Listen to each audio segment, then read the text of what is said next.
नमस्कार, कसे आहात सगळे? मसनात. आज न चटपटीत खायचा मूड झाला होता म्हणून म्हणलं चला आज भेळ बनवूया.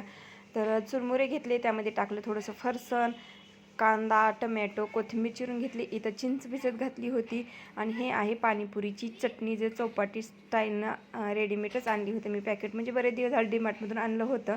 तर तेच मी एका वाटीमध्ये घेतली. ते चौपाटीची आपली पाणीपुरी चटणी, चिंचेचा कोळ, थोडंसं लाल तिखट टाकलं, थोडीशी हळद टाकलं, मीठ टाकलं आणि हे एकत्रित करून घेतलं. तर मधल्या भुके म्हणजे आपल्या 4 वाजताच्या टाईममध्ये ना हे चटपटीत खायला खूप छान लागतं उन्हाळ्याच्या त्या दिवसामध्ये. तर चुरमुरे आणि फरसाण एकत्रित करून घेतलं, त्यामध्ये टाकली कोथिंबीर, टमॅटो, कांदा. नंतर जे मी चटणी पूर्ण आपली ही एकत्रित करून घेतली होती तेही त्यामध्ये टाकून घेतली आणि मस्तपैकी असं हे मिक्स करून घेतलं.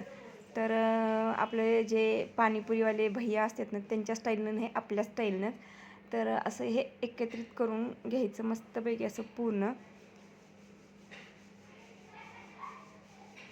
तर झाली आपली अशी ही चटपटीत एकदम साधी सोपी सिंपल रेसिपी म्हणजे आपली भेळ. तर या तर तुम्ही पण सर्वजण खायला नक्कीच करून बघा. आणि त्यावरती टाकली थोडीशी कोथिंबीर.